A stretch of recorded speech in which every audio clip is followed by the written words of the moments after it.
My mother was the one that got me started playing piano. She sat me on her knee, a big old upright down the basement, and she had some music, Vaya con Dios. And she sat there and she would interpret the music and then let me kind of watch her hands, and she'd show me what to play, and I kind of learned how to play starting with that. From there, there was in the neighborhood, there was a girl across the street, Marilyn Newell, that was taking piano lessons. And I figured, well, she could do it, I should be doing it. So that's when I was introduced to Ruth Newman, who became my second mother and brought me from the age of 5 to about 15 up through the romantic classics. And that's where I learned how to play piano, was from Ruth. But yeah, my dad couldn't hold a tune. I had a brother and sister, both of whom had taken piano lessons, but were, the hands on the rulers with other teachers, and they never quite got it.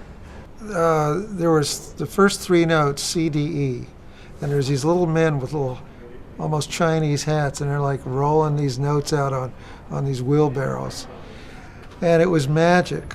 The real magic for me, though, was when I started playing with my left hand, C, B, A. Do, do, do, and I was going, my gosh, what's that? It threw it into a completely different world. I mean, from the major to the minor. And I don't know how to describe it, Greg, but it was magical. And from there on, I was on a dual track, too, in terms of learning. I learned how to play by ear as well as reading. And my teacher, Ruth Newman, again, from Ventura, California, said to my mother, says, Frankie, don't worry, I'll get him to read, but let's let him play by ear. Let's let him do this and have fun. He seems to really enjoy what he's doing. Let's not take that out of the quotient.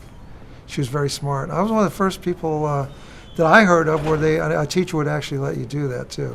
I came in with a song of Davy Crockett, so it wasn't my own, but it was something that I wanted to play. So she asked me to play it a few times. She wrote it out so I could see what it looked like on paper. And it wasn't that I would necessarily write music, but I would go over to these big picture windows. I lived up on a hill in Ventura, California, so I'd have a view of the city below, the Pacific Ocean, the Channel Islands, and all the weather patterns that would accompany it, sunsets, sunrise, the whole 9 yards. And also a lot of fog, being on a coastal area, and sometimes being up in the hills, you could see this fog down below you because you weren't fogged in yourself necessarily. And so I took all of that and I would go over to the piano and I would try and replicate what I saw and infuse that into what I was playing and what I thought I could share. Playing and obviously practicing piano is a singular act. But I was aware that people in the neighborhood could hear me. I was certainly playing for my mother and dad or my brother and sister. So at a very early age, I was cognizant of not only the art of playing for oneself as opposed to playing with oneself, but the idea of what your other ears are hearing. But I was into the visual thing from the get-go, and later, much later, when I got into photography, which is to say about 3 or 4 years ago, I finally realized how important and what a fortunate double track I had in being able to play as a visual artist.